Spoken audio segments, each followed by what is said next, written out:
ક્યારે વિચાર્યું છે કે આ ગણિતનું નામ પડતા જ મોટાભાગના લોકોના ચહેરા પર ચિંતા કેમ આવી જાય છે? એક એવો વિષય જે ખરેખર તો મજેદાર હોવો જોઈએ, એ ડરનો પર્યાય કેમ બની ગયો છે? બસ, આજે આપણે આ જ વાત કરવાના છીએ. આપણે સમજવાનો પ્રયત્ન કરીશું કે કેવી રીતે આ ડરને આનંદમાં ફેરવી શકાય. અને હા, જો તમે એક પ્રાથમિક શાળાના શિક્ષક છો, તો આ ચર્ચા ખાસ તમારા માટે જ છે. તો ચાલો, એકદમ મૂળભૂત સવાલથી જ શરૂઆત કરીએ. આપણે બાળકોને ગણિત શા માટે શીખવીએ છીએ? શું એટલા માટે કે તેઓ 2+2 4 થાય એ જાણી શકે? કે પછી એટલા માટે કે મોટા થઈને દુકાન પર હિસાબ કરતી વખતે કોઈ તેમને છેતરી ન જાય? આનાથી પણ મોટો કોઈ ધ્યેય હોઈ શકે? બસ, આ સાચા ધ્યેયને સમજવો એ જ સૌથી પહેલી અને સૌથી જરૂરી વાત છે. તો ચાલો, સૌથી પહેલાં તો આપણે એ જ સમજવું પડશે કે ગણિતમાં સફળતા એટલે શું? શું એનો મતલબ ખાલી પરીક્ષામાં સારા માર્ક્સ લાવવા એટલો જ છે કે પછી એનાથી પણ કંઈક વધારે? મને લાગે છે કે આપણું પહેલું જ પગલું એ હોવું જોઈએ કે આપણે સફળતાની આ વ્યાખ્યાને જ બદલીએ. જો, ગણિત શીખવવાના 2 મુખ્ય દૃષ્ટિકોણ છે. એક છે સંકુચિત દૃષ્ટિકોણ. આનો મુખ્ય હેતુ શું? તો કે બાળકોને રોજગારી માટે તૈયાર કરવા. મતલબ કે માપ લેતા, ટકાવારી ગણતા આવડી જાય, બસ. પણ બીજો દૃષ્ટિકોણ છે વ્યાપક. અને સાચું કહું તો આ જ ખરો રસપ્રદ રસ્તો છે. અહીંયા આપણે બાળકોને ફક્ત ઉપયોગી નથી બનાવતા, પણ આપણે તેમનામાં વિચારવાની ક્ષમતા વિકસાવીએ છીએ. આપણે તેમને જવાબ નથી આપતા, પણ જવાબ સુધી પહોંચવાનો રસ્તો શોધતા શીખવીએ છીએ. અને આ જ વિચાર આપણને એક નવા અને ખૂબ જ પાવરફુલ કોન્સેપ્ટ તરફ દોડી જાય છે. એ છે ગણિતીયકરણ. હવે આ શબ્દ સાંભળીને ગભરાવાની જરાય જરૂર નથી. ભલે ભારેખમ લાગે, પણ એનો અર્થ એકદમ સિમ્પલ છે. આનો સીધો સાદો મતલબ એ છે કે બાળકોને ગણિતના તથ્યો યાદ કરાવવાને બદલે તેમને ગણિતની જેમ વિચારતા શીખવવામાં આવે. આ બાબતે ડેવિડ વ્હીલરની એક વાત એકદમ સચોટ છે. એમનું કહેવું છે કે ઘણું બધું ગણિત જાણવા કરતાં ગણિતીયકરણ કેવી રીતે કરવું એ જાણવું વધુ ઉપયોગી છે. વિચાર કરો, કોઈ બાળકને કદાચ એ ખબર હોય કે 10માંથી 4 જાય તો 6 વધે. પણ શું એના કરતાંય વધુ જરૂરી નથી કે બાળક એ સમજે કે બાદ કરવું એટલે શું? એ પ્રક્રિયા પાછળનો વિચાર શું છે? બસ આ જ તો છે ગણિતીયકરણ. જવાબ કરતાં પ્રક્રિયા વધુ મહત્વની છે.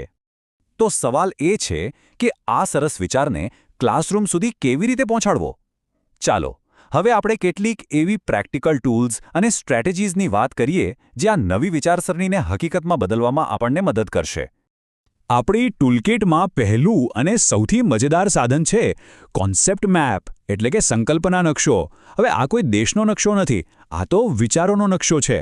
એ આપણને બતાવે છે કે ગણિતના અલગ અલગ આઈડિયાઝ એકબીજા સાથે કેવી રીતે જોડાયેલા છે. દાખલા તરીકે, સરવાળોએ વારંવાર કરીએ તો ગુણાકાર બને છે. આ સંબંધને આપણે એક નકશા દ્વારા બતાવી શકીએ. પણ આ કોન્સેપ્ટ મેપ આટલા પાવરફુલ કેમ છે? કારણ કે એ નવા જ્ઞાનને બાળકના જૂના જ્ઞાન સાથે જોડી દે છે. જેમ કે જ્યારે તમે બાળકોને અપૂર્ણાંક શીખવો તો એને સીધું જ ભાગાકાર સાથે જોડી દો. અચાનક જ એ નવો અને અઘરો લાગતો ટોપિક જાણીતો અને સહેલો લાગવા માંડશે. અને હા, એક મસ્ત આઈડિયા આપું. બાળકોને ગ્રુપમાં બેસાડીને પોતપોતાના કોન્સેપ્ટ મેપ બનાવવા કહો. તેઓ એકબીજા સાથે ચર્ચા કરશે અને એકબીજા પાસેથી શીખશે. ચાલો, હવે ગોખણપટ્ટીને કાયમ માટે બાય બાય કહી દઈએ. એના બદલે ક્લાસની શરૂઆત એક નાનકડી રમત કે મજેદાર કોયડાથી કેમ ન કરીએ? કંઈક આવો. ચાલો ગણીએ, આજે આપણા ક્લાસમાં કેટલી બારીઓ છે? અથવા સંખ્યાઓ પર એક નાનકડી વાર્તા કહી શકાય. જ્યારે આપણે આવું કરીએ છીએ ત્યારે ગણિત પુસ્તકનો બોરિંગ વિષય નથી રહેતો, પણ એક એવી મજેદાર પ્રવૃત્તિ બની જાય છે જે સીધી તેમના જીવન સાથે જોડાયેલી હોય. અને હવે આવે છે આપણી ટૂલકિટનો સૌથી શક્તિશાળી સાધન. અને એ છે તમારો વિશ્વાસ. જી હા, તમારી માન્યતા. એક વાત હંમેશા યાદ રાખજો, જો તમે દિલથી માનશો કે તમારા ક્લાસનો દરેક બાળક ગણિત શીખી શકે છે, તો એ ચોક્કસ શીખી શકશે. તમારો આ વિશ્વાસ જ આમના માટે સૌથી મોટી પ્રેરણા બનશે. ઓકે, તો આપણે ફિલોસોફીની વાત કરી, ટૂલ્સની વાત કરી, પણ આ બધી વસ્તુઓને રોજના ક્લાસરૂમમાં કેવી રીતે ઉપયોગમાં લેવી? ચાલો એ જોઈએ. આના માટે એક બહુ જ સરસ પદ્ધતિ છે, જેને કહેવાય છે આગમન પદ્ધતિ અથવા તો ઇન્ડક્ટિવ મેથડ. આ જાણે કે એક ડિટેક્ટિવની જેમ કામ કરે છે. તમે સીધો નિયમ નથી બતાવતા. પહેલાં તમે બાળકોને અલગ અલગ ઉદાહરણો આપો, પછી તમે તેમને સવાલો પૂછો, અને ધીરે ધીરે બાળકો જાતે જ એ નિયમ કે કોન્સેપ્ટ શોધી કાઢે છે. આમાં મજા એ છે કે તમે જવાબ નથી આપતા, પણ બાળકોને જાતે જ જવાબ શોધવામાં મદદ કરો છો. પાયથાગોરસ પ્રમેયનું ઉદાહરણ આના માટે એકદમ પરફેક્ટ છે. વિચારો, બોર્ડ પર સીધું સૂત્ર લખી દેવાને બદલે આપણે બાળકોને 4 અલગ અલગ કાટકોણ ત્રિકોણ આપીએ અને કહીએ, ચાલો આની બાજુઓ વચ્ચે કોઈ સંબંધ શોધી કાઢો. જ્યારે બાળક મહેનત કરીને, વિચારીને જાતે સંબંધ શોધી કાઢશે ત્યારે એ જ્ઞાન એના મગજમાં કાયમ માટે છપાઈ જશે.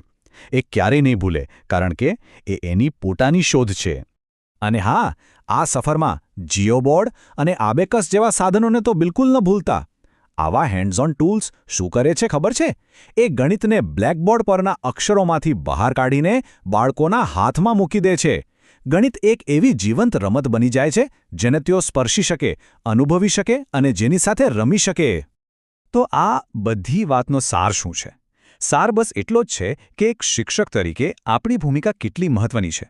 આપણે જ નક્કી કરીએ છીએ કે ગણિત સાથે કોઈ બાળકનો સંબંધ કેવો રહેશે, ડરનો કે પછી દોસ્તીનો. તો એક વાત હંમેશા યાદ રાખજો, આપણું લક્ષ્ય બાળકોને જીવતા જાગતા કેલ્ક્યુલેટર બનાવવાનું બિલકુલ નથી. આપણું લક્ષ્ય છે તેમને એવા વિચારશીલ અને તાર્કિક વ્યક્તિ બનાવવાનું જે કોઈપણ સમસ્યાનો ઉકેલ લાવી શકે. ટૂંકમાં આપણે તેમને શું વિચારવું એ નથી શીખવી રહ્યા, પણ કેવી રીતે વિચારવું એ શીખવી રહ્યા છીએ. તો હવે આ સવાલ હું તમારા માટે છોડી જાઉં છું. તમે તમારા ક્લાસરૂમને એક એવી જાદુઈ જગ્યા કેવી રીતે બનાવશો જ્યાં ગણિતનો ડર નહીં પણ ઉત્સાહ હોય, જ્યાં દરેક બાળકને એમ લાગે કે હા, હું પણ ગણિત શીખી શકું છું? આ સવાલનો જવાબ અને આવનારી પેઢીનું ભવિષ્ય તમારા હાથમાં છે.